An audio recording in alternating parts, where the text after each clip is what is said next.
Selamat pagi semuanya, teman-teman yang lain belum gabung ya?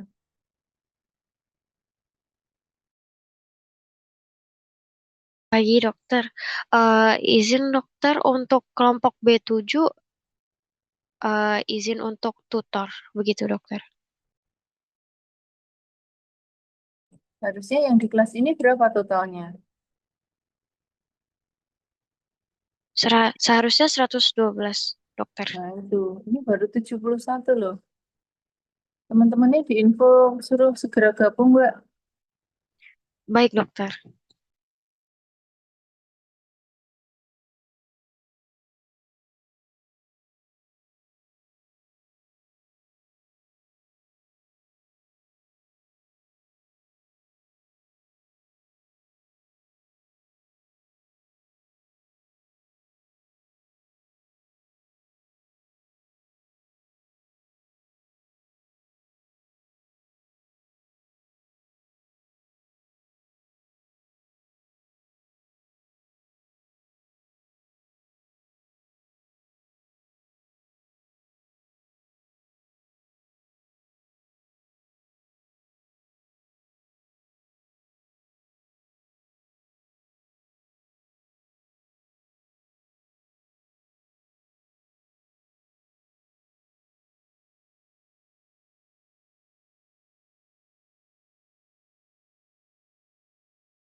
Gimana? Apakah sudah pada terkumpul semua? Ini masih 79.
Di ruang sebelah kuliah apa ya, Dek?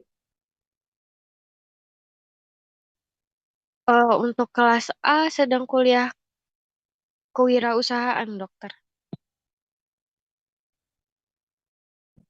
Kira-kira kalau kuliah Zoom itu yang ikut berapa anak sih?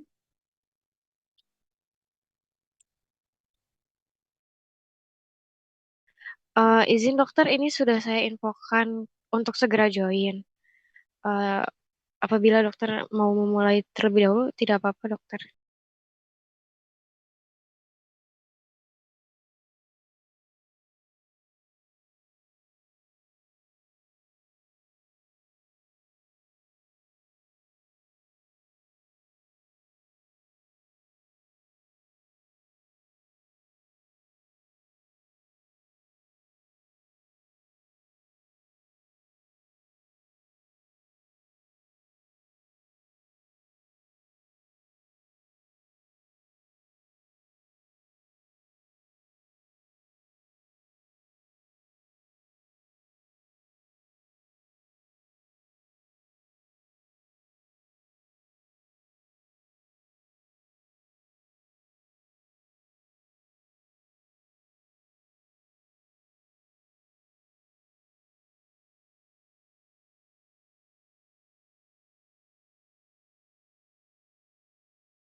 Apa masih ada yang sholat?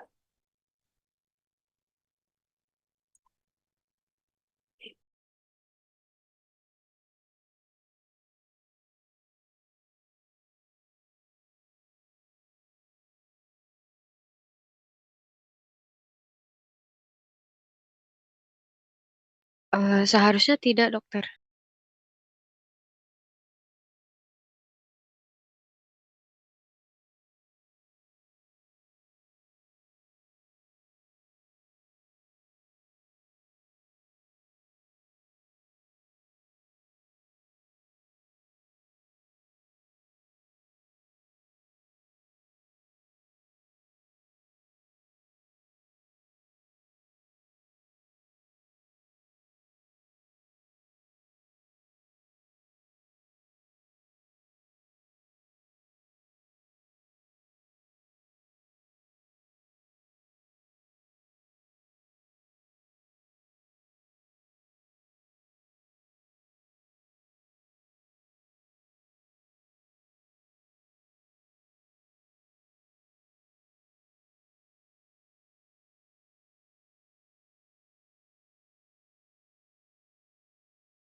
Baik, selamat siang semuanya. Kita mulai ya. Ayo buka kamera semuanya.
Baik, pagi ini kita akan kuliah tentang pemeriksaan lab untuk penyakit endokrin dan metabolisme ya. Slide.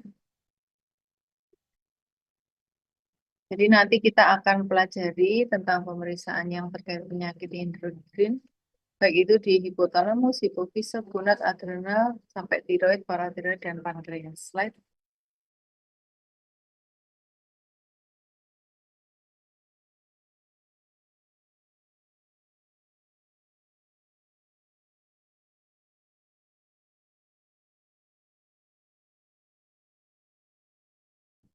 Jadi ini kompetensi kalian sebagai dokter umum untuk DM1, DM2, di mana kompetensinya 4, hipoglikemi, hiperurisemia, atau kompetensi 3 itu kalian sebagai dokter umum nanti bisa langsung melakukan terapi ya, tidak perlu dirujuk. Tapi kalau kompetensi 1 atau 2 nanti perlu dirujuk ke dokter spesialis.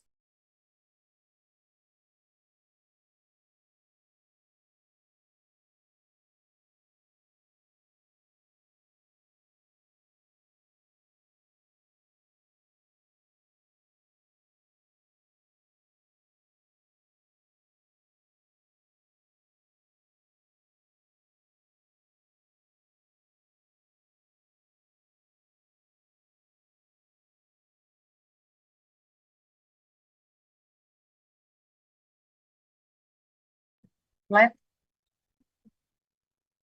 slide. Jadi kita ketahui fungsi tubuh itu ya, itu terkait dengan hormon itu menjaga keseimbangan di dalam tubuh. Jadi untuk memantau adanya perubahan lingkungan, terus adanya penyesuaian tubuh. Jadi ada dua yang mengatur tubuh kita, baik itu endokrin maupun sistem saraf. Nah, yang terkait endokrin inilah nanti yang kita bahas terkait pemeriksaan hormon di bidang endokrin metabolik.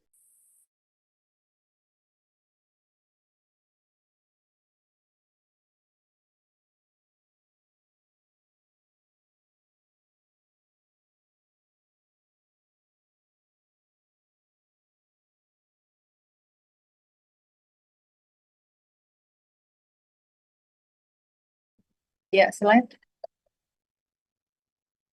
Kita perlu tahu apa itu endokrin ya. Kalau autokrin itu tubuh itu memproduksi hormonnya itu untuk sendiri dan untuk sel itu sendiri. Jadi istilahnya egois itu ya autokrin ya. Kalau isokrin itu organismenya lebih lanjut, ada hormon hasil hubungan simbiosis antar sel. Jadi perlu 2 sel untuk menghantarkan hormon ini.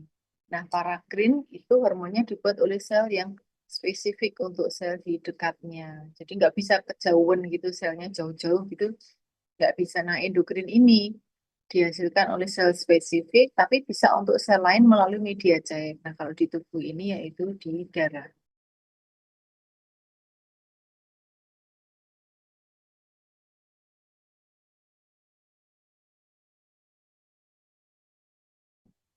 Ya, slide. Nah, untuk hormon endokrin ini merupakan senyawa kimia yang mengatur sel-sel yang berbeda dalam sistem organisme multiseluler. Ada fungsi milieu interior tadi untuk keseimbangan tubuh ya. Ada aldosteron, ada ADH. Kemudian misalnya stres, hormon apa yang meningkat? Ada ACTH, ada growth hormone atau prolaktin. Sedangkan untuk pertumbuhan, GH ya, growth hormone. Sedangkan untuk proses reproduksi ada testosteron, androgen, dan estrogen. Slide.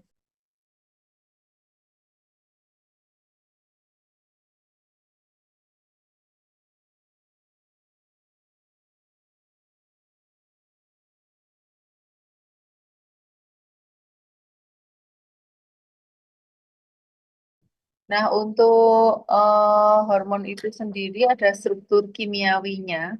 Ada tiga ya, apakah tersusun dari protein, steroid, atau derivat tirosin. Nah, kalau tersusun protein itu dari asam amino. Contohnya apa? Yang hormon dari hipofise itu growth hormone, prolaktin, atau yang terkait FSH, LHTS.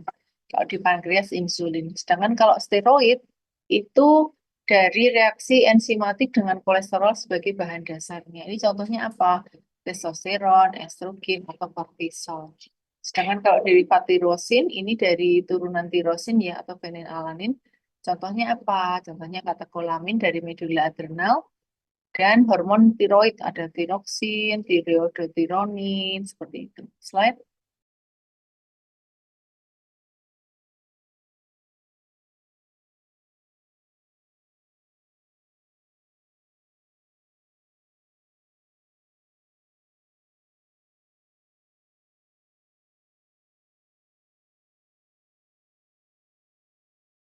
Nah, mekanisme kerja hormon ini ada yang water soluble atau lipid soluble. Kalau yang water soluble itu contohnya hormon dari peptid atau protein tadi, di mana membran selnya itu ada lipid bilayer.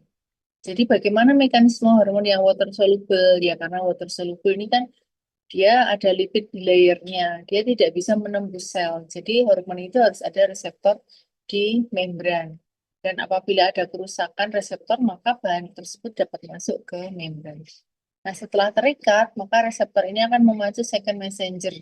Entah itu AMP siklik atau ion CA, terjadi aksi intraseluler. Ini contohnya pada hormon katekolamin ya. Slide. Nah, yang lipid soluble ini contohnya tiroid ya, hormon-hormon steroid, di mana hormon ini bisa menembus sel dan tidak perlu reseptor di membrannya. Jadi reseptornya ini di sitoplasma ya, dan langsung bisa mempengaruhi nukleus untuk mengekspresikan efek hormon melalui mRNA. Nah, itu ada dua mekanisme. Slide. Untuk kelenjar-kelenjar utama endokrin ada banyak ya. Secara umum ini ada 10, mulai dari hipotalamus, hipofise, gonad, pankreas, adrenal, tiroid, paratiroid, tulang, mami, dan tubulus ginjal. Slide.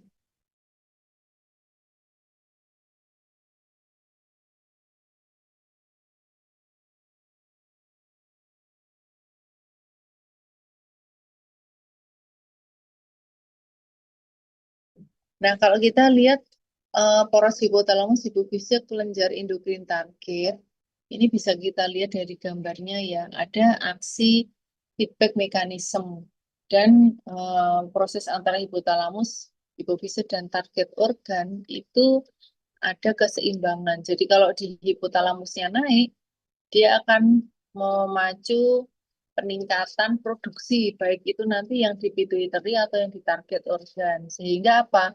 Nanti ada respon dari target organ. Misalnya yang di gambar satu ini, CRH-nya berlebihan, makanya dia akan menghasilkan ACTH yang berlebihan, kortisol yang berlebihan. Akibatnya akan ada keseimbangan. Kortisol akan memacu hipotalamus atau hipofise untuk menurunkan jumlahnya. Akibatnya apa nanti CRH-nya turun, kortikotropnya juga turun, akibatnya nanti ACTH-nya turun. Jadi ada feedback mekanisme. Demikian juga kalau kadarnya menurun, nanti ada positif feedback mekanisme, di mana hormon-hormon di atasnya itu dipacu untuk menghasilkan hormon yang lebih banyak, sehingga produksi di parigernya cukup. Jadi kalau kita bayangkan itu keseimbangannya seperti timbangan ya, naik turun gitu ya. Kalau hipotalamusnya naik, itu berarti nanti hipofisenya jadi ikut naik, target organnya naik, dan seterusnya. Slide.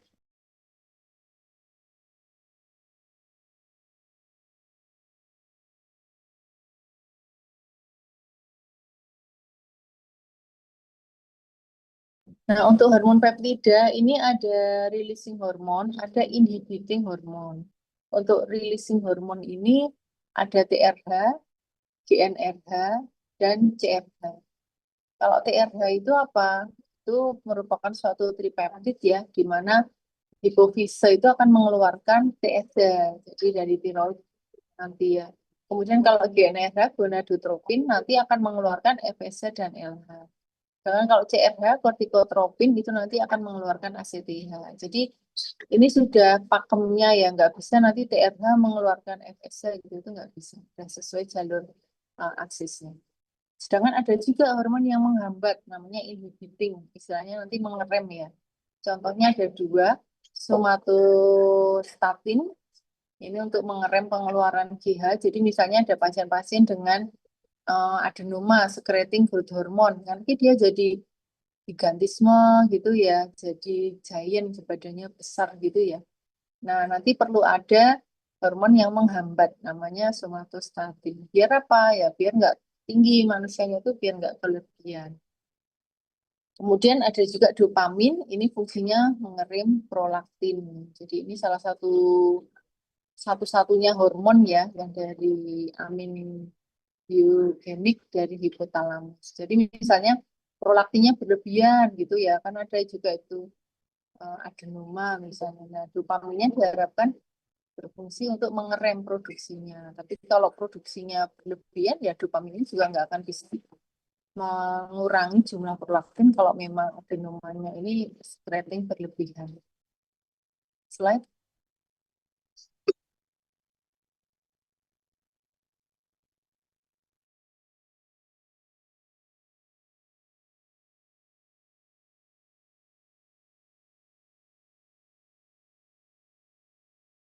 Nah, untuk hipofise ini di dalam sela tursika ya, tulang kepala, di mana merupakan organ sentral dalam sistem endokrin. Jadi ada tiga, anterior, posterior, sama medial. Nah, untuk anterior ini contohnya apa? Hipofise anterior, contohnya TSH, FSH, LH, ACTH, GH, atau prolaktin. Sedangkan untuk hipofise posterior, contohnya apa? Ada ADH, ada oksitosin. Slide.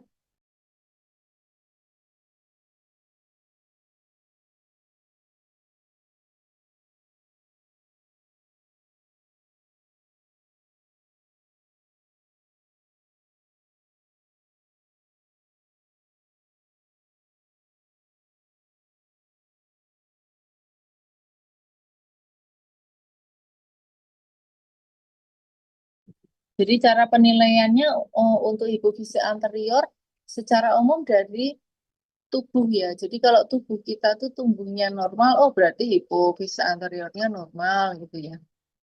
Kalau secara indirect ataupun direct nanti dengan pemeriksaan secara langsung untuk hormonnya. Apakah nanti TSH-nya kita lihat normal, enggak, FSH, LH, atau growth hormone. Jadi kalau tubuhnya normal ya otomatis hipofisenya kita tuh normal. Kemudian ada juga cara ngeceknya dengan direct statis. Ini bentuknya dengan kit ya, kit reagen ya. Ada TSH, LH, FSA. Kita di lab-lab yang besar itu pasti ada parameter seperti ini. Nah, yang tidak ada itu mungkin yang lab-lab kecil ya. Lab-lab yang jumlah pasiennya nggak terlalu banyak, mungkin kita tidak bisa melakukan pemeriksaan tersebut di lab kecil tersebut. Tapi lab tersebut akan melakukan rujukan ke lab yang besar untuk dilakukan pemeriksaan. Karena kalau pasiennya ini jarang, reagennya juga nanti jarang diperiksa, bisa jadi harganya juga terlalu mahal ya. Sehingga untuk lab kecil nggak akan mampu laksana.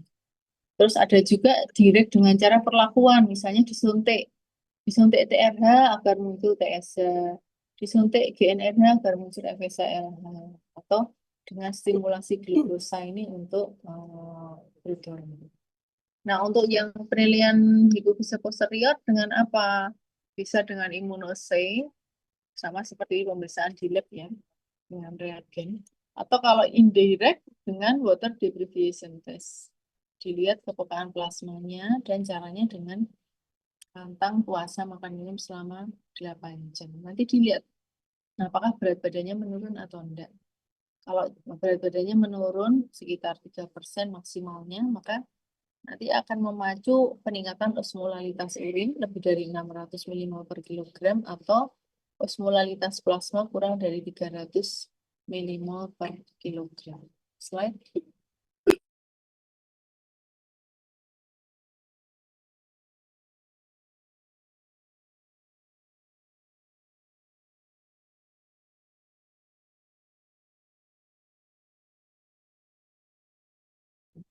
Apakah ada yang menanyakan? Kalau sekiranya saya pas presentasi ada yang bertanya, bisa langsung ya.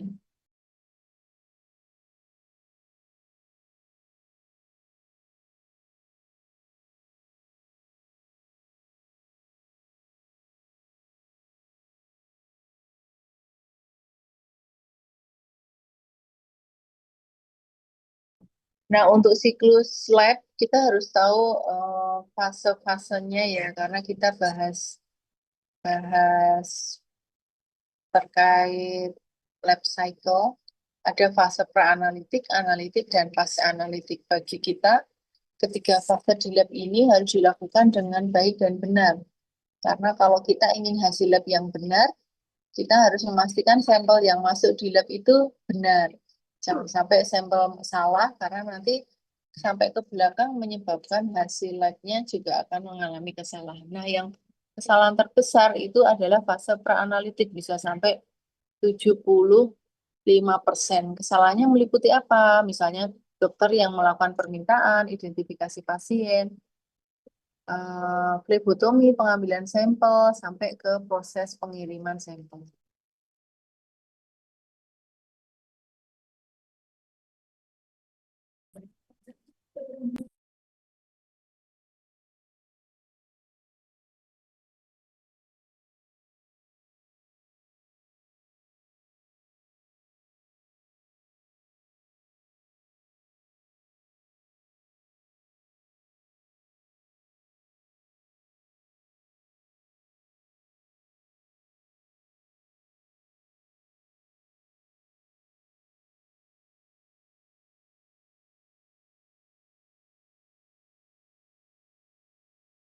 Kemudian fase analitik ini di dalam lab eh, pada saat masuk ke alat, dan fase analitik. Fase analitik itu laporan hasil ya kita berikan ke klinisi.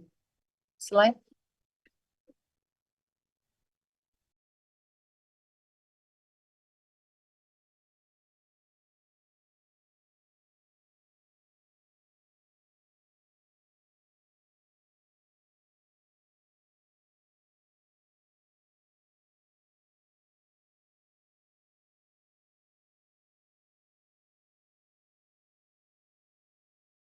Jadi pengambilan spesimen terbaik itu pagi hari ya.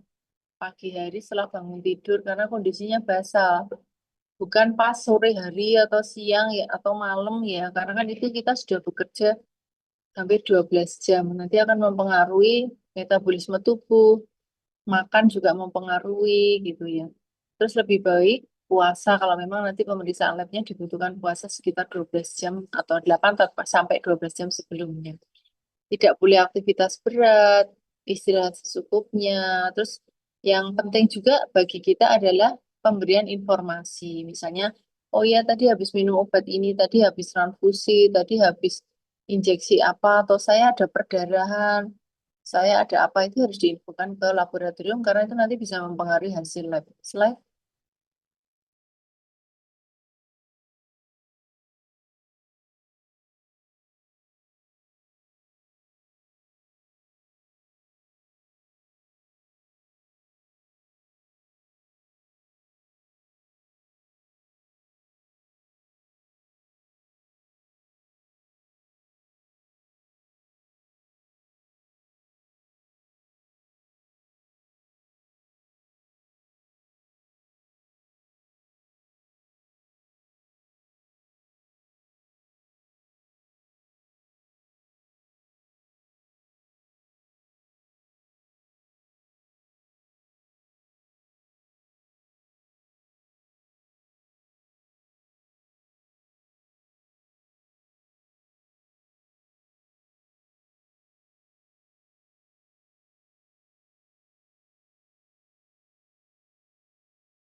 Ya, ini saya sedikit bahas metode karena pemeriksaan lab itu juga tidak ada yang 100% benar. Metodenya bermacam-macam, masing-masing lab juga metodenya pasti berbeda-beda. Kecuali sama-sama lab yang memang tersentral ya, pasti akan sama. Jadi hasil lab satu laboratorium itu tidak bisa dibandingkan dengan lab lain. Kalau kita ingin melakukan follow up, evaluasi ya sesuai dengan hasil lab sebelumnya ada di mana. Karena kalau nanti dibandingkan dan hasilnya berbeda jauh, nilai rujukannya juga berbeda jauh, nanti membingungkan klinisi.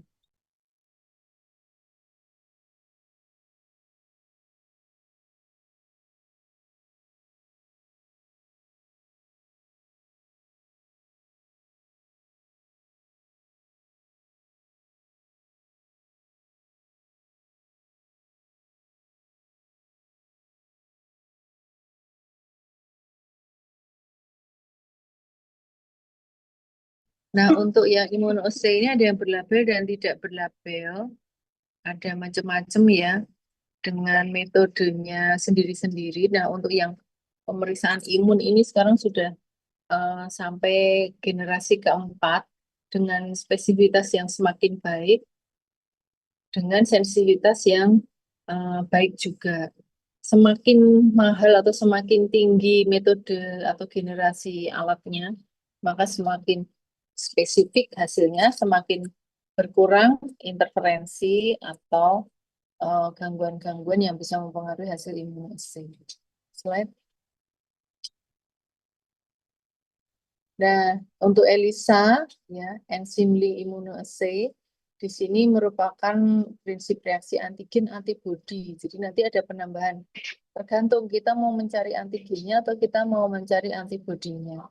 Jadi ada penggunaan antibodi, mau monoklonal, mau poliklonal gitu ya. Dan disesuaikan apakah nanti eh, gunakan sumuran, enzimnya itu nanti ditempel di dalam sumuran itu atau bagaimana itu juga masing-masing prinsip metode bisa berbeda-beda.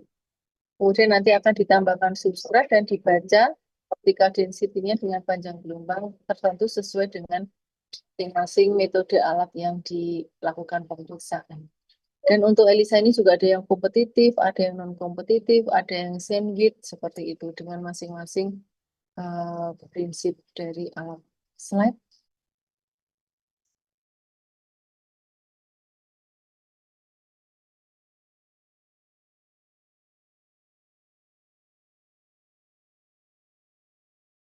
Nah, kemudian ada juga yang metode point of care test, itu metode yang rapid-rapid, yang ditetes-tetes itu ya. Misalnya kalian lihat pemeriksaan rapid waktu dulu COVID itu, pakai cartridge gitu ya, ditetes nanti hasilnya keluar garis cepat gitu ya, atau tes kehamilan. Nah, itu namanya POCT. Itu kalau POCT sensitivitasnya paling tinggi.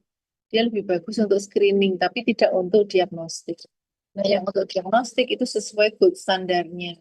Tergantung metodenya, ada yang mass spektrometri, ada yang kromatografi gitu. Selain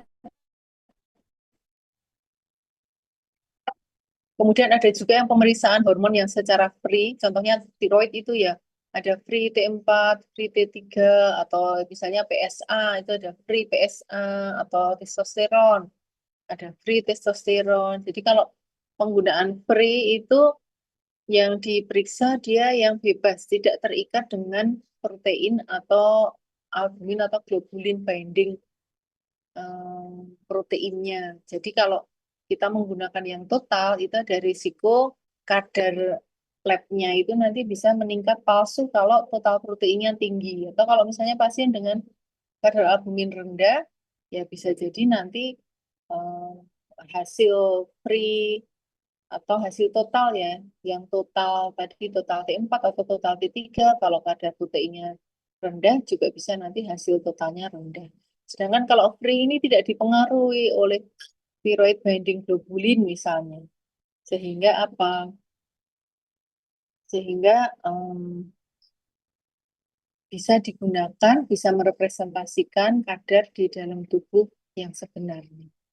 Kemudian ada juga yang radioisotop, ini juga salah satu metode ya. yang lain yang spesifik juga. Tapi karena penggunaan limbah radioisotopnya ini sangat berbahaya, kita yang ada di lab-lab sekarang itu sudah tidak ada yang menggunakan lagi metode radioisotop. Kita sudah menggunakan metode imunoassay yang lebih aman untuk lingkungan maupun lebih aman untuk pekerja. Slide. Nah, ini juga salah satu contoh metode imunoassay yang single atau yang sandwich. Jadi kita membandingkannya, melihatnya atau membacanya itu yang warnanya hijau itu nanti suatu kita anggap suatu analit yang kita periksa hormon misalnya suatu antigen. Sedangkan yang Y ini antibody. Nah, antibody ini yang di capture, ditempel di dalam suatu sumuran, di dalam sumuran contohnya ya. Sehingga nanti kita tambahkan sampel, sampelnya nanti yang kita cari antigen yang warna hijau ini.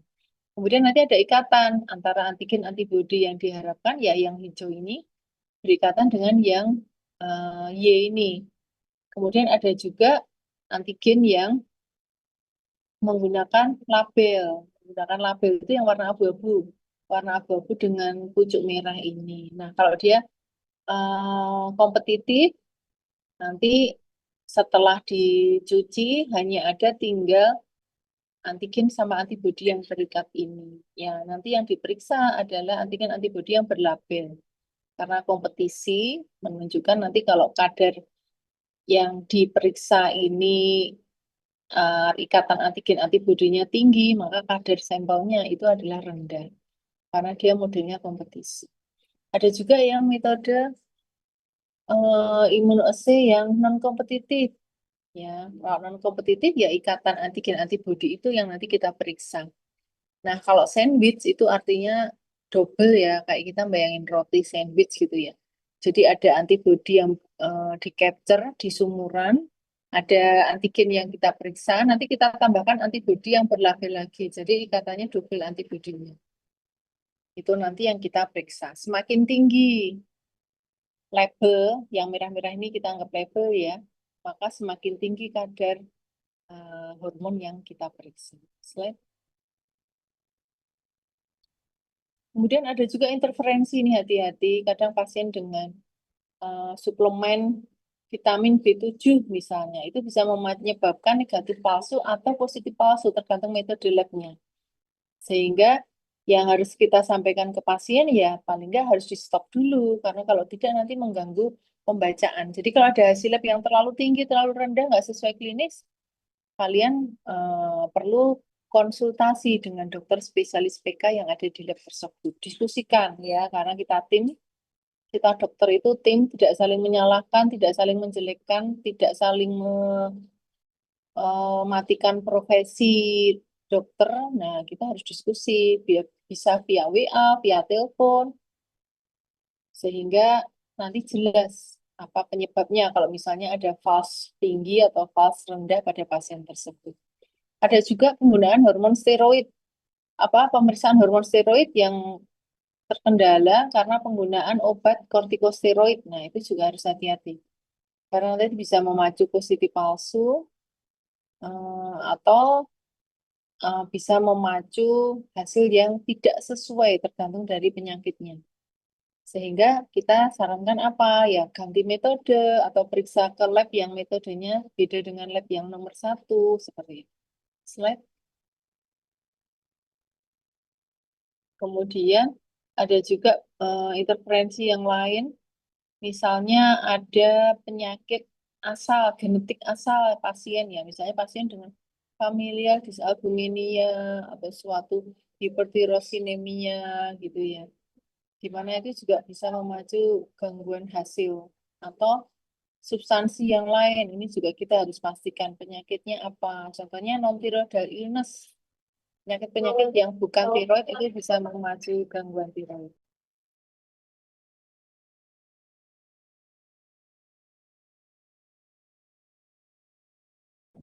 Lanjut slide.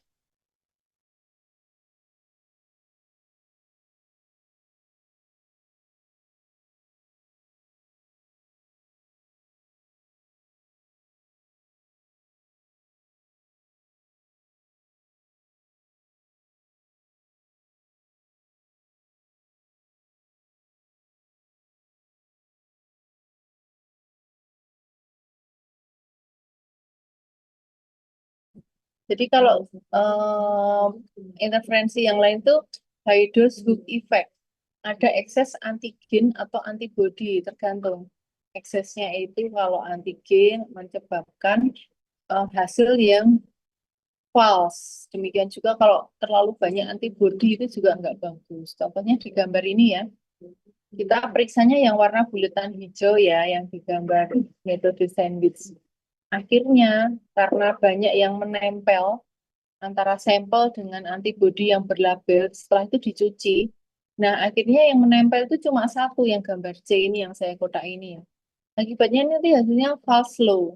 Nah, ini harus hati-hati. Jadi misalnya kayak tumor mola hidatidosa gitu ya, periksa PP test gitu. Nanti bisa memacu hasil rendah gitu. Nah, itu yang harus kita eh, dilusi, kita lakukan pengenceran. Kalau misalnya kayak pemeriksaan ferritin pada talasemi itu juga seperti itu.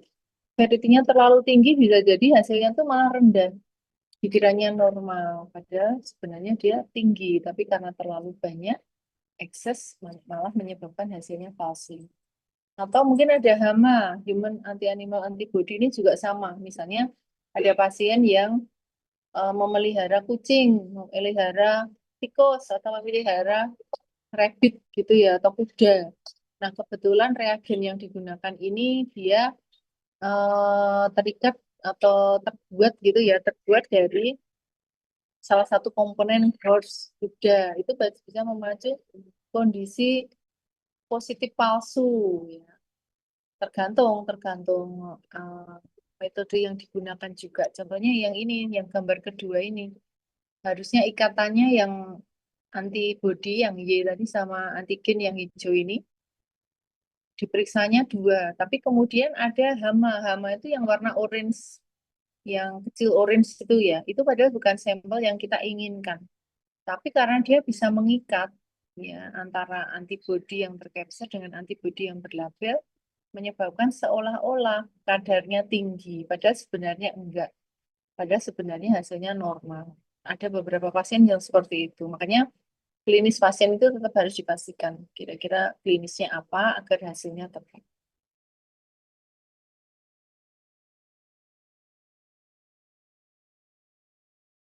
Slide.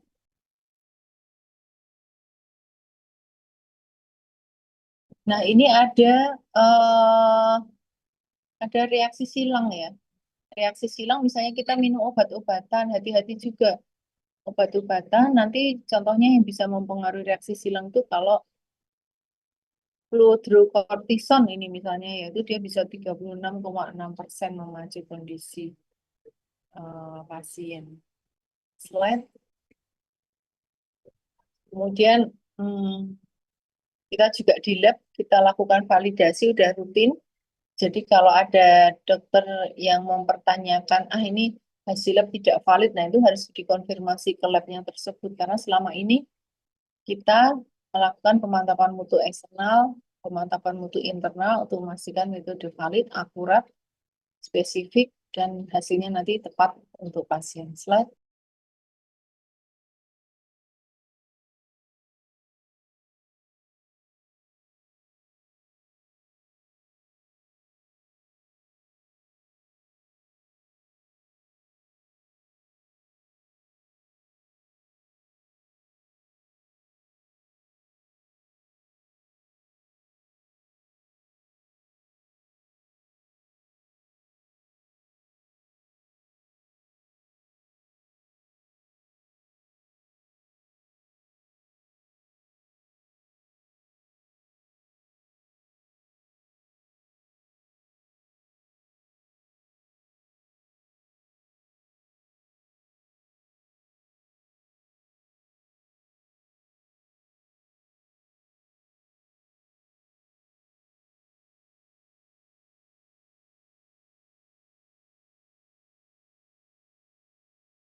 Kemudian yang berikutnya adalah nilai rujukan. Harus hati-hati ya. Pastikan hasilnya ini dengan nilai rujukannya lab masing-masing. Jangan sampai menggunakan nilai rujukan lab sendiri yang di luar lab. Takutnya nanti metodenya beda, hasilnya beda. Lihat juga satuannya, jangan sampai salah. Satuannya itu juga masing-masing alat beda. lab lain dengan lab satunya itu bisa beda satuan. Jadi harus hati-hati membaca hasil lab. Slide.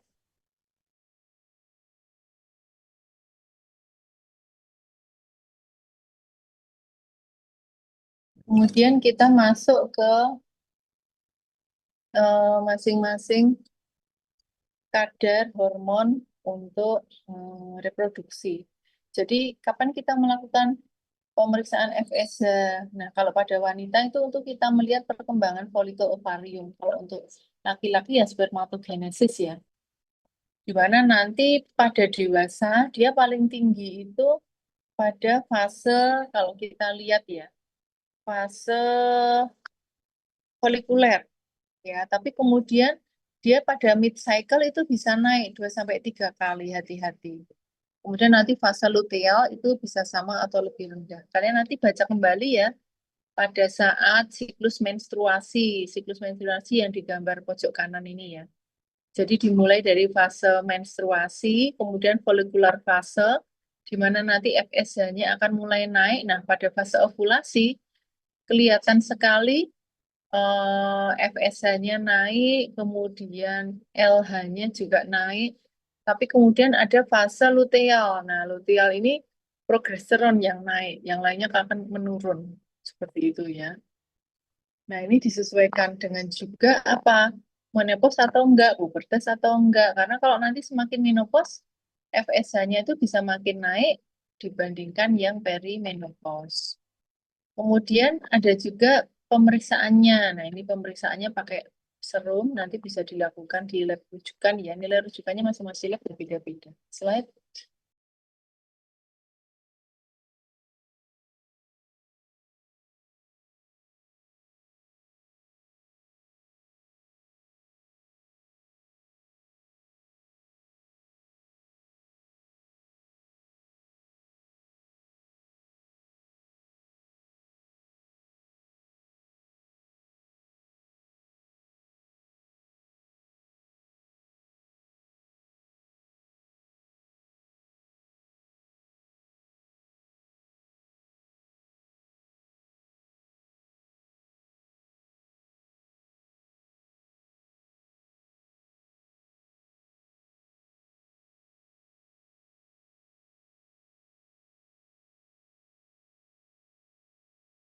Kemudian ini ada LH.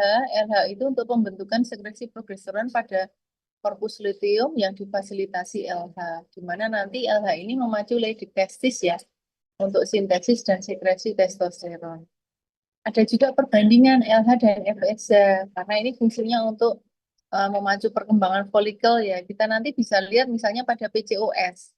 PCOS itu bisa dia lebih tinggi 2 atau 3 untuk rasionya.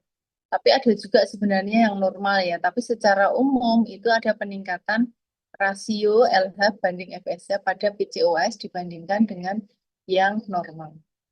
Kemudian pada LH ini kita lihat yang paling tinggi itu pada fase mid cycle.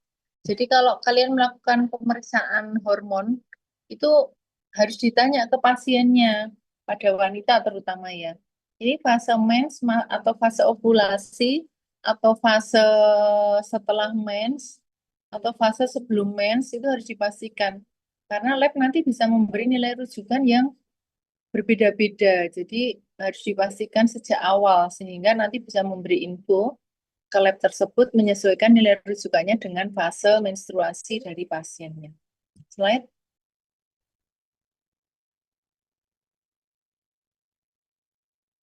Kemudian kadar LH ini pada wanita tua itu nanti dia akan menurun secara progresif ya. Kemudian hati-hati, kadang pemeriksaan LH itu ada cross reaksi dengan HCG. Jadi misalnya ada pasien pemeriksaan rapid test kehamilannya positif, ternyata di USG negatif. Bisa jadi karena ada reaksi silang antara hormon LH dengan HCG.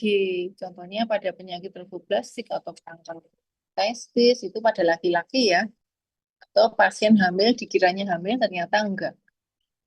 Jadi pastikan juga pada hasil pasien hamil apakah LH-nya nanti tinggi kalau memang ada positif palsu PP test.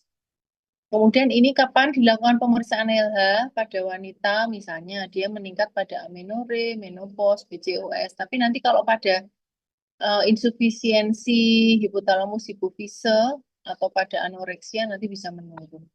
Sedangkan pada laki-laki, misalnya sindrom Klinefelter atau kegagalan sel Sertoli atau kegagalan testis primer itu malah naik.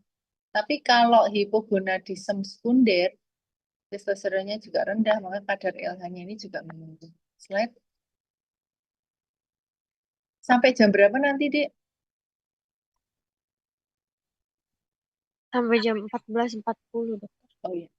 Kemudian prolaktin, ini juga mirip growth hormone untuk produksi air susu, fungsi seksual atau fertilitas ya. Nah, kalau prolaktin naik menunjukkan apa? Infertil.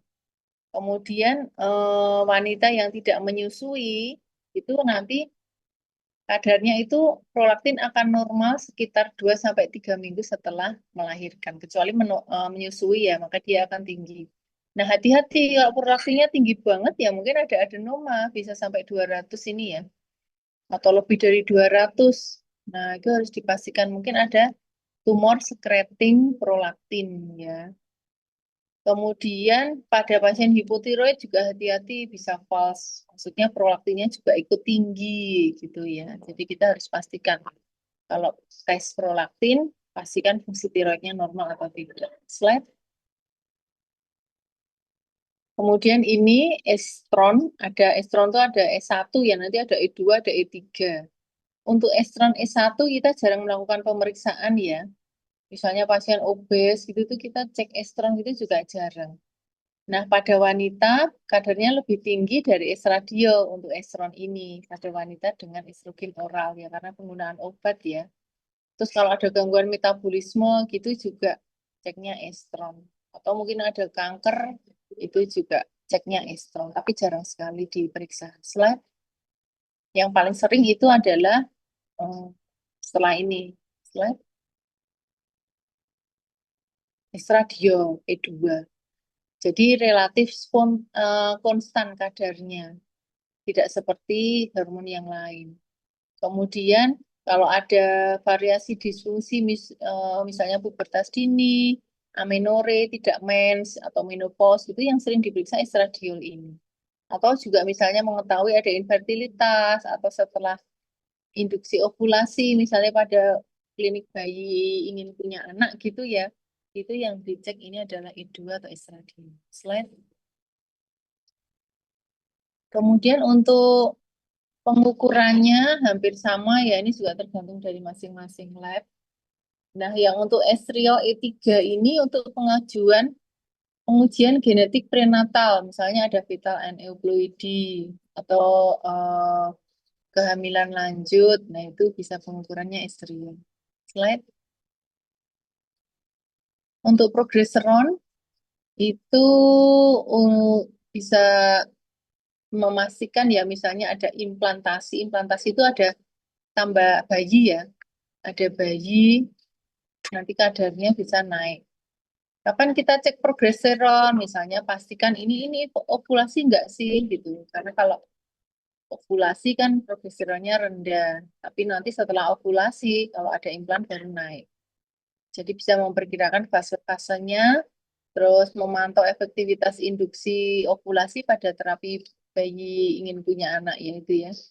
Terapi pengganti atau abortus spontan pada kehamilan dini. Slide.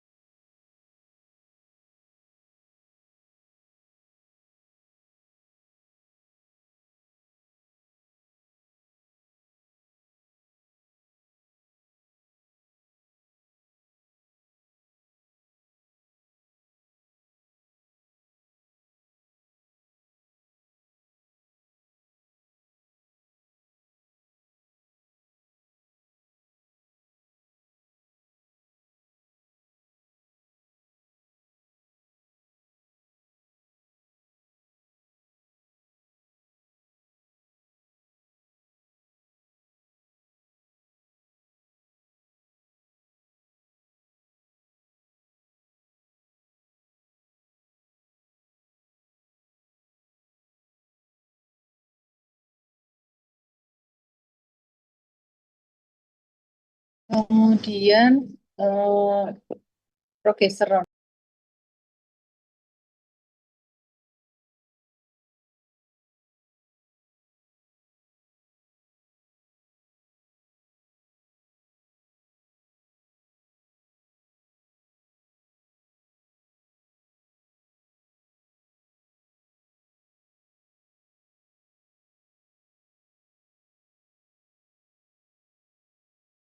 Jadi untuk progesteron ini untuk melihat fungsi korpus luteum dan plasenta. Jadi kita ingin memastikan bagaimana ada implantasi tadi apa enggak gitu ya. Slide. Untuk testosteron terutama melihat androgen defisiensi atau gangguan pubertas pada laki-laki terutama ya, sedangkan pada wanita untuk melihat adakah peningkatan produksi androgen atau misalnya ada testicular feminization. Jadi kita bisa periksa terutama pada laki-laki, memastikan juga adakah evaluasi fungsi testis atau evaluasi untuk pemeriksaan pada wanita ya. Dia misalnya tumor gitu ya, PCOS, terus setelah menopause nanti dia menurun tajam. Slide.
Baik, masuk ke beta HCG. Jadi untuk beta HCG ini melihat kadar hormon pada saat kehamilan. Kita bisa lihat di masing-masing ibu kehamilan itu kadarnya bisa berbeda-beda. Kita juga ingin fungsi spontan atau adanya eh, kehamilan ektopik gitu ya. Tapi beta HCG ini nggak boleh untuk melihat derajat kehamilan. Ini hamil kembar apa enggak atau malformasi itu kita nggak bisa lakukan dengan pemeriksaan beta HCG.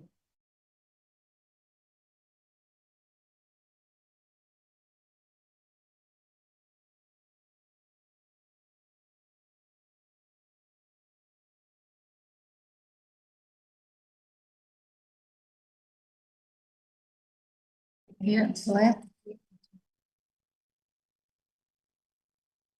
Kemudian kita ingin melihat juga apakah ada non-trophoblastic tumor atau suatu mula hidatidosa atau suatu kecurigaan keganasan trophoblast.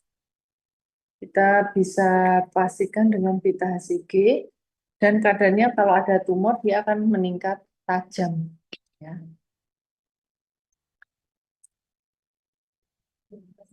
Kemudian slide.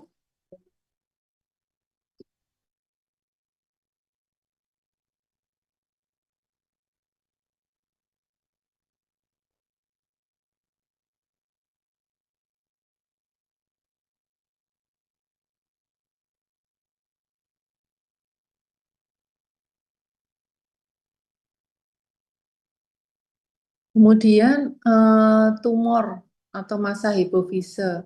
Jadi ada masa pituitary, ada masa paraselar, ada adenoma secreting prolaktin, ada tumor pituitary non-fungsional, ada akromegali, ada ACTH secreting tumor, ada tumor sekresi TSH. Nah, kita harus pastikan klinisnya. Adenoma itu ada yang sangat kecil sekali di dalam otak, sedangkan di otak itu karena saking kecilnya nggak bisa dioperasi. Kita ingin memastikan ini penyebabnya apa, adenoma sekresinya sekresi hormon apa. Nah, itu dilihat klinisnya. Sedangkan kalau klinisnya tidak terlalu jelas, ya kita jangan melakukan pemeriksaan lab banyak-banyak karena parameter pemeriksaan lab yang seperti ini yang jarang itu eh, harganya mahal. Jadi dipastikan secara detail, secara klinis, misalnya dia adenoma secreting growth hormone. Nah, pasti nanti ada gigantisme, ada tubuhnya meningkat membesar gitu ya. Kalau misalnya adenoma secreting prolaktin ya nanti pada payudara itu membesar. Kalau pada laki-laki jadi ginekomasti seperti itu. Atau ternyata ada tiroid, oh ternyata penyebabnya adenoma. Kok ini jadi hipertiroid. Nah, seperti itu. Slide. Nah, ini seperti tadi ya. Pemeriksaan lab apa yang dilakukan itu tergantung dari klinisnya karena adenomanya itu sangat banyak sekali macam-macam. Pastikan klinisnya apa dan semua bisa dilakukan pemeriksaan di laboratorium. Slide. Kemudian adenoma hipofisis ini juga sama, banyak macamnya. Kita bisa melakukan pemeriksaan sesuai etiologinya. Apakah seperti casing disease, kita bisa periksa kortisol gitu ya. Slide. Kemudian ini juga tergantung adenomanya. Apakah adenomanya ini mempengaruhi pubertasnya, mempengaruhi fertilitasnya, mempengaruhi gangguan testisnya. Itu kita bisa lihat dari kadar FSH-nya. Kalau adenoma gonadotropin nanti FSH-nya tinggi. Kalau hipogonadisme primer itu tinggi, seperti itu ya. Kalau memastikan dengan LH-nya pada gonadotropin adenoma normal atau tinggi, sedangkan pada kondisi primer hipogonadisme itu rendah. Slide.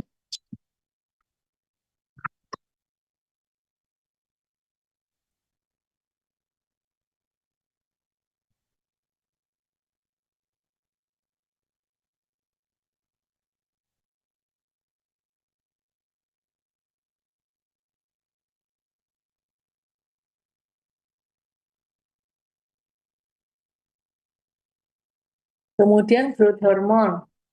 Nah, untuk growth hormone ini merupakan suatu polipeptida asam amino ya. Disekresinya itu terbesar malam hari, terutama pada anak-anak. Ini ada banyak pengaruhnya.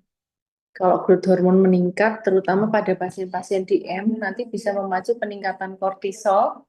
Nah, peningkatan kortisol ini nanti bisa memacu hipersekresi dari glukosa, menyebabkan kondisi KAD pada anak dengan DM. Slide.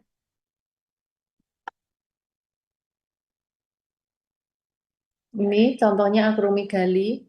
Jadi ada pembesaran tubuh ya. Nah, kalau pada anak-anak itu tulang masih ada pembukaan epifisis sehingga bisa makin tinggi ke atas. Tapi kalau sudah dewasa, karena sudah menutup epifisisnya, biasanya melebarnya ke samping. Jadi kalau kita melihat suatu kondisi eh, jempol itu nanti kayak istilahnya jempol sosis, ya, istilahnya jempol sosis. Nah, nanti alur penegakannya itu dengan akromegali kita bisa melakukan pemeriksaan IGF-1, IGF-1, kemudian nanti kita pastikan apa meningkat atau rendah atau normal. Kalau perlu nanti melakukan pemeriksaan tes supresi growth hormone, nanti bisa dilanjutkan MRI, ya. Kemudian bisa dilanjutkan dengan operasi kalau memang dibutuhkan operasi, tergantung dari kondisi masing-masing pasien tersebut. Slide.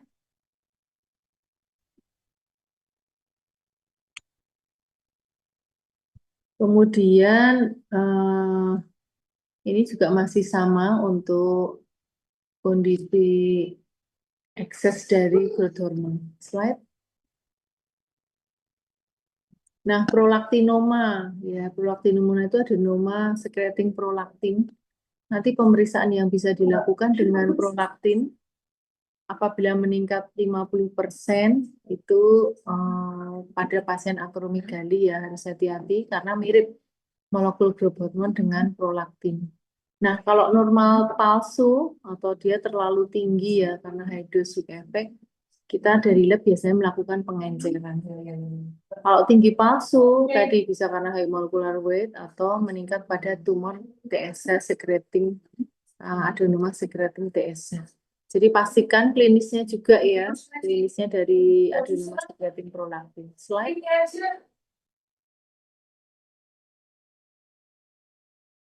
Nah, ini alurnya pemeriksaan lab yang bisa dilakukan. Dilakukan monitoring prolaktin pada saat setelah terapi sampai pengulangan ya, pengulangannya itu misalnya dengan MRI 4 bulan. Kemudian kalau untuk lab itu mengikuti klinisnya, apakah sudah operable atau juga itu sesuai dengan klinisnya. Slide.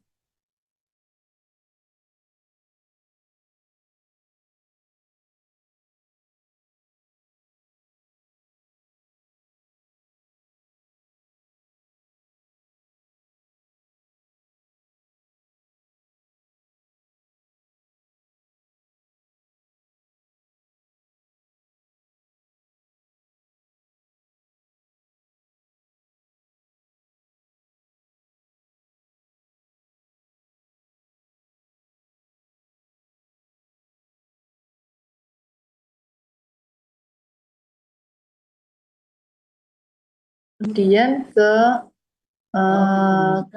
kelenjar adrenal, kita bisa melakukan pemeriksaan. Banyak yang bisa kita lakukan ya ada aldosteron, androstenedion, kortisol, kortison. Slide. Kemudian casing disease atau adenoma secreting ACTH. Jadi maju hiperkortisolisme. Jadi kita bisa melakukan pemeriksaan lab. Kita pastikan juga klinisnya ya, gejalanya, apakah dia juga ACTH dependent, independent, atau penyebab yang lain. Slide. Nah, ini metabolisme atau pembentukan tiroid ya, steroidogenesis. Kalian harus paham ini, bahwa pembentukannya dimulai dari kolesterol, kemudian nanti bisa menjadi aldosteron, kortison, atau testosteron, dan DHEAS. Ini harus apal ini kalian. Slide. Nah, untuk casing disease ini, kita bisa lakukan pemeriksaan dengan memberikan pemeriksaan misalnya 24 jam atau overnight atau late night menggunakan kortisol dari saliva. Kemudian kita pastikan hasilnya normal atau tidak normal. Kemudian pastikan keluhan lainnya juga tidak ada. Nah, setelah itu pastikan juga dengan pemeriksaan ACTH, apakah ACTH-nya itu tersupresi atau tidak. Kemudian apabila tersupresi bisa dilanjutkan dengan pemeriksaan CT scan. Kalau dia terdeteksi bisa dilanjutkan dengan pemeriksaan ACTH dependent ya untuk memastikan kadarnya nanti tinggi atau kadarnya normal atau tidak. Kemudian tapi bisa dilanjutkan juga dengan MRI ya untuk memastikannya, untuk posisinya. Kemudian apakah nanti perlu operable atau tidak. Slide.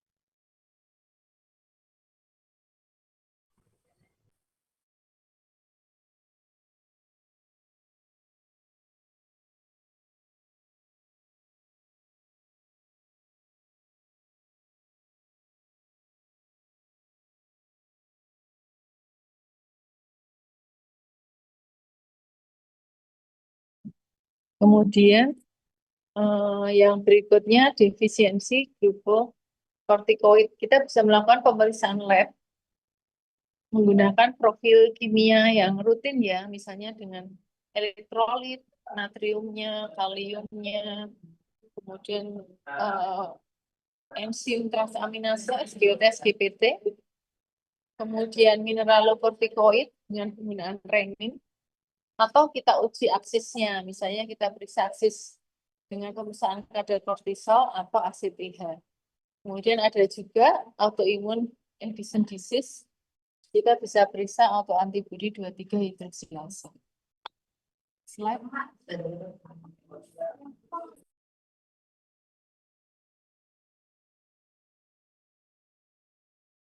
Nah, untuk etiologinya ini ada primer, ada sekunder, ya. Slide.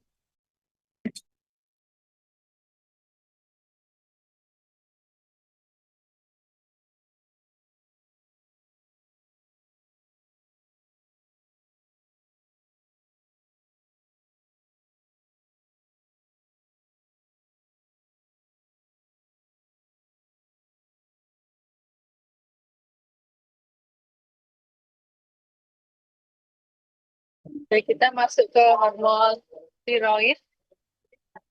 Ada dua mekanisme sintesis dan sekresi, yaitu adanya autoregulasi dari sintesis hormon tiroid, serta pengaturan poros hipotalamus hipofise tiroid. Jadi ada feedback mechanism. Kemudian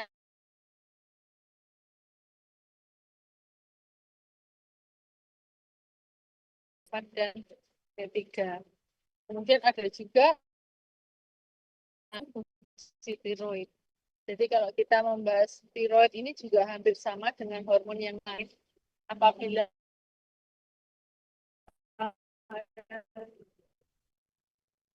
TSH-nya naik, maka FT3, FT4-nya menurun untuk mengkompensasi peningkatan dari TSH. Demikian juga sebaliknya. Pada beberapa pada pasien-pasien yang benar-benar keseimbangan ini tidak bisa dilakukan secara normal oleh tubuh, sehingga membutuhkan obat-obatan untuk uh, menormalkan fungsi dari hormon tiroid ini. Slide.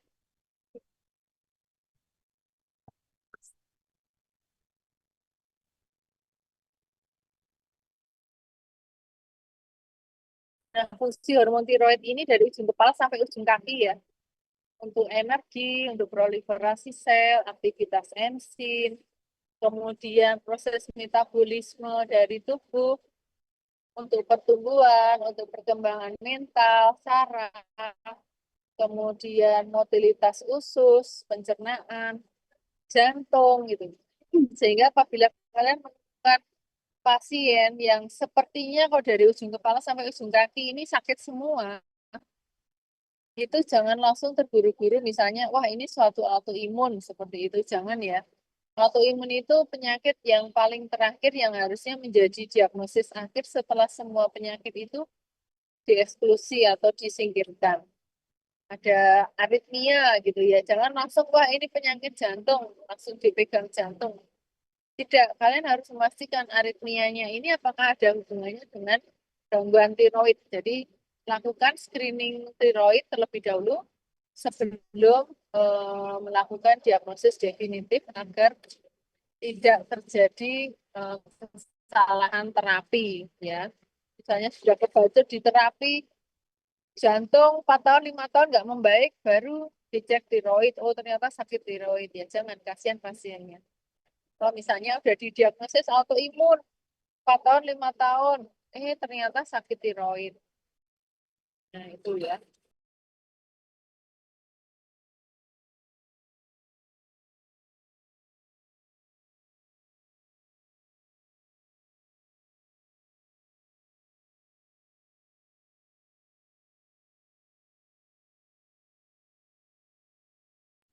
Ya, slide.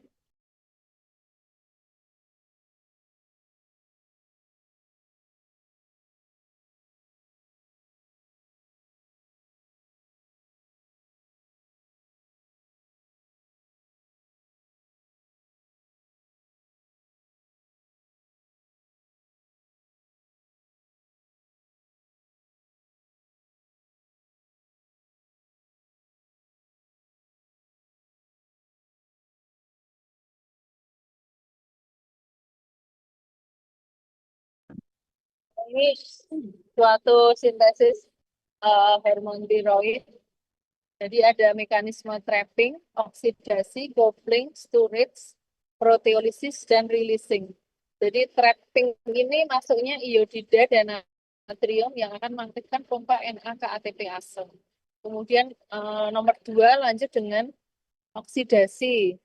Oksidasi ini iodida dikoloid akan dioksidasi menjadi yodium oleh enzim TPO dan H2O2. Nah, yodium ini nanti akan berikatan dengan tirosin di dalam tiroglobulin. Kemudian yang berikutnya yaitu coupling.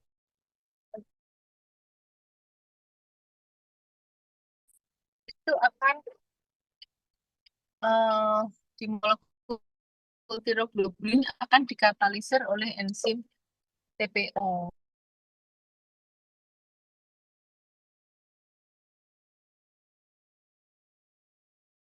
Akan terjadi proteolisis dari tiroglobulin oleh enzim eksopeptidase sehingga T4, T3, mid dan dit bebas berada di dalam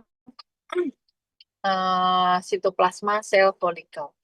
Kemudian yang terakhir releasing ini T4 dan T3 akan dikeluarkan dari membran basal sel folikel dan masuk ke sirkulasi darah. Kalian juga harus hafal prosesnya ya. Slide.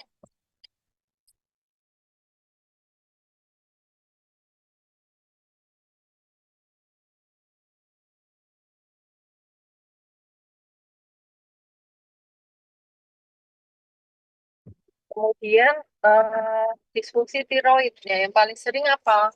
Ada tiroiditis autoimun kronis atau nodul tiroid ya, atau hipotiroid atau hipertiroid. Slide.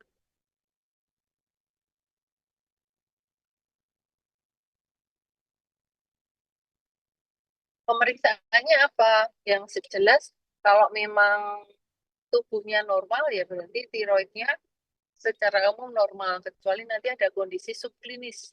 Subklinis itu ya klinisnya nggak ada, tapi sebenarnya di dalam tubuh ini ada suatu kelainan. Kita bisa pemeriksaan dengan berbagai macam parameter laboratorium.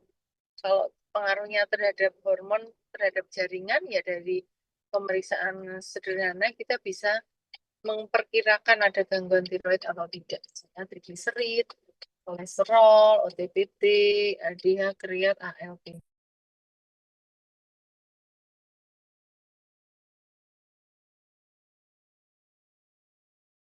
Kemudian antibodi terhadap unsur tiroid ya, misalnya kita ingin memastikan ini suatu autoimun atau tidak, kita bisa cek tiroglobulin, bisa cek PPO, bisa cek PSA reseptor antibodi seperti itu. Soalnya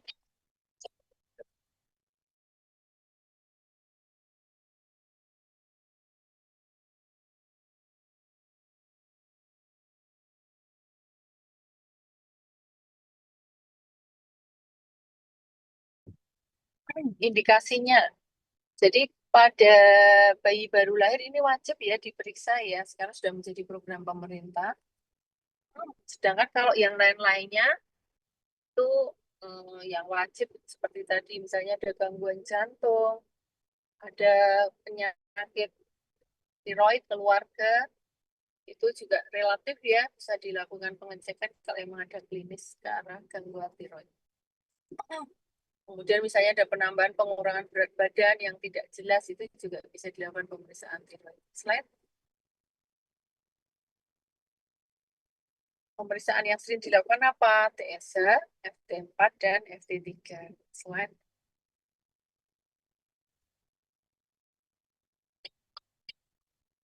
Nah, ini alur untuk pemeriksaannya. Jadi yang pertama pasti TSH dulu ya. Kalau efisiensi terkait efisiensi gitu, baru setelah itu periksa FT4. Di pemeriksaan FT4 pastikan kalau memang PSA-nya tinggi, FT4-nya rendah, berarti suatu hipotiroid primer. Tapi kalau FT4-nya masih normal, nggak ada klinis, itu yang disebut hipotiroid subklinis. Sedangkan kalau semuanya tinggi, mungkin ada suatu adenoma secreting desa, atau resistensi hormon tiroid, atau mungkin ada interferensi pemeriksaan lab. Kemudian kalau TSH-nya rendah, tapi FT4-nya tinggi, mungkin suatu hipertiroid primer. Tapi kalau normal FT4-nya, mungkin hipertiroidnya ini subklinis dan nggak ada klinisnya ya, nggak muncul klinis apa-apa. Nah, kalau semuanya rendah, nah itu mungkin suatu hipotiroid sekunder.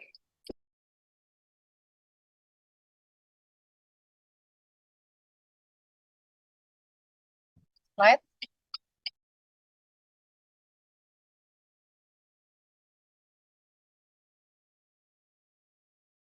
Ini untuk memastikan bisa juga kalian menggunakan grafik ya. Kalau tadi modelnya alur, ini bisa grafik dengan melihat ini posisinya pasiennya ini di mana, apakah hipertiroid, hipotiroid, apakah klinis atau subklinis. Slide.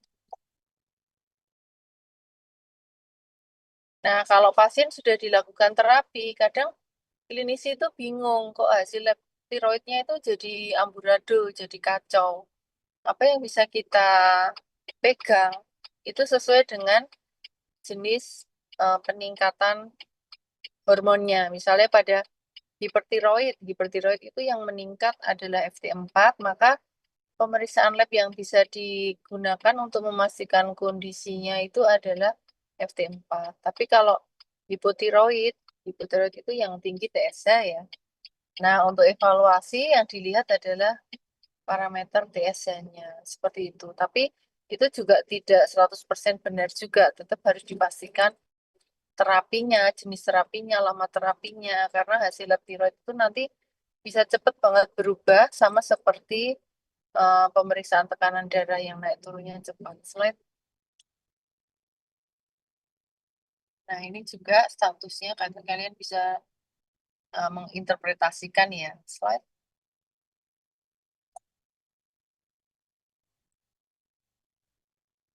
Kemudian ini juga melihat naik turunnya. Slide. Apakah suatu insufisiensi atau apa.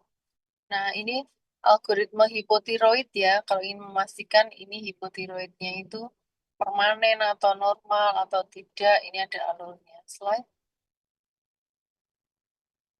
Kemudian ini juga masih sama slide untuk hipotiroid. Nah, untuk autoimun tiroid, kalau kalian curiga autoimun tiroid yang grave disease, hipertiroid, kalian sebaiknya periksa dengan TSH reseptor antibody. Tapi kalau suatu kondisi autoimun tiroid yang lain, yang hipotiroid, kalian sebaiknya periksa dengan tiroglobulin atau TPO antibody. Slide. Nah, ini hampir sama juga untuk pemeriksaannya untuk autoimun tiroid. Slide. Untuk grave disease, ini yang terkait dengan autoimun tiroid pada hipertiroid ya. Sering pada wanita, klinisnya jelas ya adanya peningkatan metabolisme. Makanya apa? Makannya banyak, tapi berat badannya turun, berkeringat, palpitasi, tremor, bisa juga gugup atau mencret ya. Slide. Ini pemeriksaan labnya yang jelas bisa dilakukan dengan TSH reseptor antibody. Slide. Nah, untuk pemeriksaan yang lain tadi ya, autoimun yang hipotiroid seperti tiroiditis atau Hashimoto, sebaiknya pemeriksaannya dengan tiroglobulin antibody atau TPO antibody. Slide. Nah, ini paling bagus TSH, paling handal ya. Slide. Nah, untuk free sama seperti yang free di awal tadi ya, T3, T4. Jadi dia tidak dipengaruhi oleh thyroid binding globulin. Sedangkan kalau yang untuk total T4, T3, ada peningkatan protein atau globulin gitu tuh nanti bisa memacu peningkatan palsu dari T4 atau T3 dan seterusnya. Slide. Nah, ini salah satu contoh TBG slide. Ini ada skemanya ya. Jadi contohnya kalau normal berarti satu ikatan ya antigen antibody seperti itu. Tapi kalau thyroid binding globulinnya tadi naik, T4-nya itu naik 180 sebenarnya karena dibawa oleh protein pembawanya tadi TBG. Sebenarnya kadar free T4-nya tuh normal, cuma 15. Padahal aslinya T4-nya tuh harusnya 100. Demikian juga kalau TBG-nya rendah, total T4-nya bisa rendah 26. Padahal harusnya 100 ya, yang lain-lainnya tuh masih normal. FT4-nya juga cenderung stabil, tetap di angka 15. Selain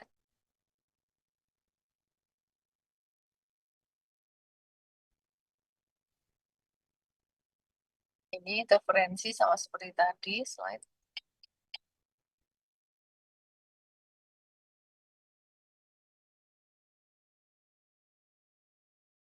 Nah, untuk metode pemeriksaan tiroid ini kita sudah di generasi keempat ya, sudah canggih sekali pemeriksaannya. Semakin eh, tinggi metode generasinya, maka presisinya semakin tinggi. Slide. Kemudian ini program pemerintah. Jadi program pemerintah juga sudah melakukan screening pada bayi baru lahir, baik itu untuk tiroid, untuk congenital adrenal hiperplasi, maupun untuk G6PD defisiensi. Menggunakan kertas saring, di mana darah yang digunakan itu darah tumit bayi. Slide. Jadi kalau curiga pada pemeriksaan kertas saring, hasil TSH-nya itu lebih dari 20, itu nanti akan dilakukan pengulangan konfirmasi. Kalau dilakukan tes konfirmasi dengan TSH dan FT4 di lab yang di rumah sakit tetap tinggi untuk TSH-nya, berarti ini suatu kondisi tegak dengan hipotiroid kongenital. Slide.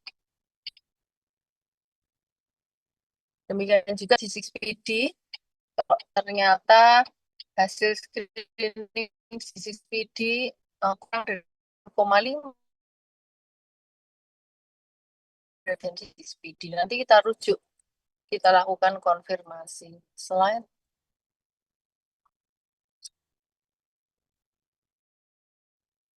demikian juga 17 OH progesteron positif berat badan bayi atau usia gestasi tinggi, kita lakukan konfirmasi, itu dirujuk atau bisa dirujuk sampai ke Labkes dari Jakarta. Itu kalau memang tetap tinggi berarti suatu kondisi kongenital adrenal hiperplasia. Slide. Ini tiga-tiganya sudah dilakukan ya oleh pemerintah ya pada bertaring bayi baru lahir.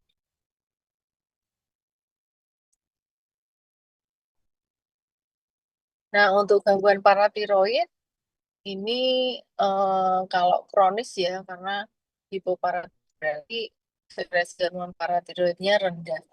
Sedangkan kalau primer, hiperparatiroid primer dikaitkan dengan adanya gangguan tulang, gangguan jantung, atau batu, misalnya batu ginjal atau batu di saluran kecil. Nah, ceknya apa? Ya paratiroid, PTH, ya. Selain itu juga parameter yang lain sesuai klinis. Slide.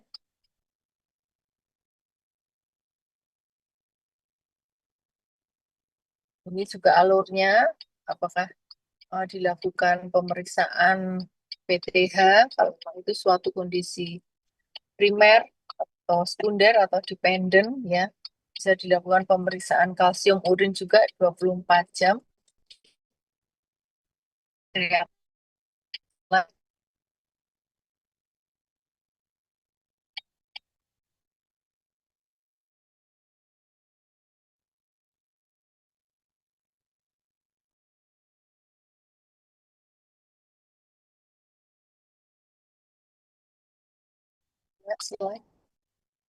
Nah, ini mekanismenya. Jadi adanya defisiensi hormon paratiroid nanti naik, kalsium darahnya turun, absorpsinya kalsium dari makanan di intestinal turun, di tulang juga reabsorpsinya turun, ekskresi fosfatnya turun, memacu hipoparatiroid. Ya, slide.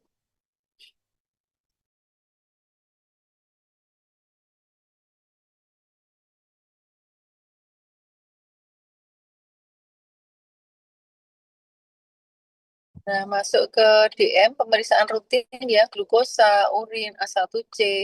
Kalau pada DM1 bisa dilakukan pemeriksaan C-peptide atau marker autoimun, ya, misalnya islet cell autoantibody, GADA, IA2A, gitu ya. Slide.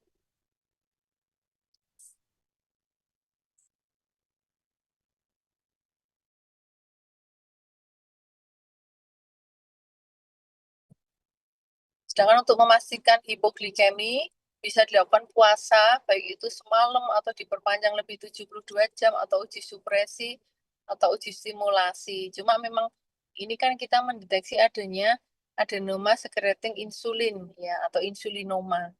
Untuk saat ini, uji-uji ini sudah tidak dilakukan lagi karena berbahaya, dan saat ini sudah ada modalitas pemeriksaannya dari radiologi, silakan dilakukan MRI atau CT scan oleh tim dari radiologi. Slide. Nah, ini DM ya, karena gangguan sekresi, gangguan kerja insulin, sehingga memacu kondisi DM. Slide. Dan faktornya bisa karena genetik dan non-genetik. Ini pemeriksaan labnya cukup banyak. Slide. Nah, ini A1C, kita sebagai gold standar untuk pemantauan kadar glukosa. Slide. Di mana 1% A1C itu bisa menurunkan komplikasi sekitar 20%. Slide. Dan kadar A1C ini sesuai dengan umur eritrosit 120 hari. Cukup banyak metode A1C, nah yang menjadi gold standard adalah HPLC. Kalian harus pastikan ini meningkat palsu atau menurun palsu, ada cukup banyak faktor yang mempengaruhi. Slide. Nah, untuk pemastikannya, estimasi A1C ini bisa dilakukan. Misalnya A1C-nya 5%, berarti estimasi glukos sekitar 97 mg per desiliter. Slide. Nah, untuk glukosa puasa lebih murah, lebih cepat, tapi memang A1C-nya ini dia lebih mahal karena tidak semua lab melakukan, tapi enaknya dia nggak perlu puasa. Dan mencerminkan kadar glukosa selama 3 bulan. Slide. Kemudian TTGO, ini untuk memastikan menegakkan diagnosis DM dan dilakukan saat pertama kali. Tapi kalau nanti sudah melakukan terapi, boleh menggunakan glukosanya ini diganti dengan pola makan sehari-hari. Slide.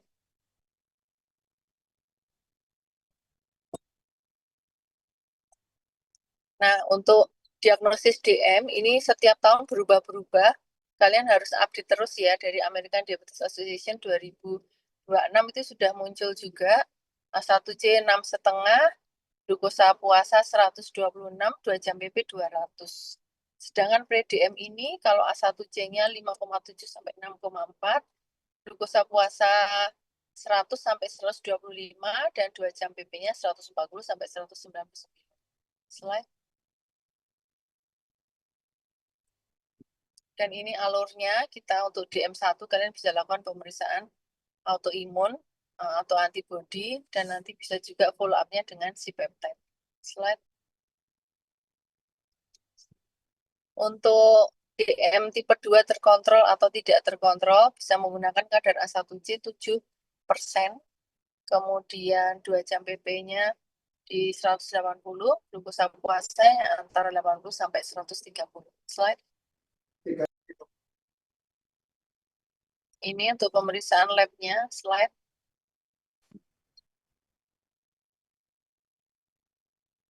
Nah, untuk sindroma metabolik, slide ada kriterianya, baik itu menggunakan WHO, IDF, atau NCI-ATP3. Slide.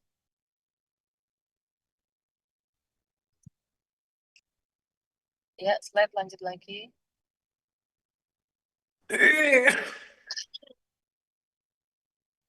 Nah, kriterianya kalau untuk WHO itu wajib menggunakan DM tipe 2. Kalau untuk IDF itu wajib obesitas sentral, laki-laki di atas 90, wanita di atas 80. Sedangkan untuk kriteria NCE-ATP3 itu 3 dari 5 ini bebas. Apakah mau dislipidemi dengan hipertensi atau dengan kriteria yang lain. Slide.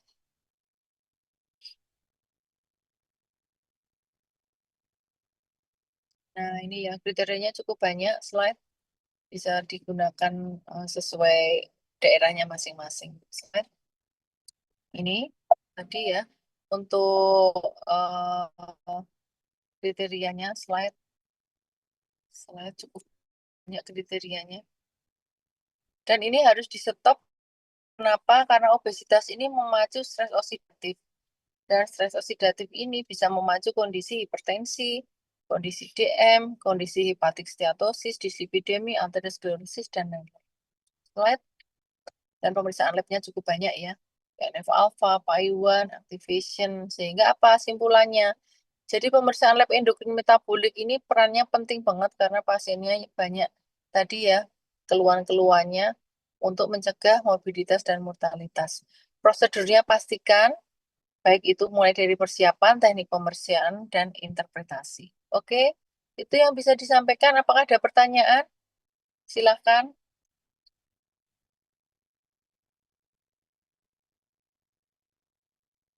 Kalau tidak ada, cukup sekian ya. Terima kasih untuk waktunya. Sukses selalu. Semoga bisa segera selesai kuliahnya ya. Selamat siang. Selamat siang. Terima kasih banyak dokter. Izin live ya.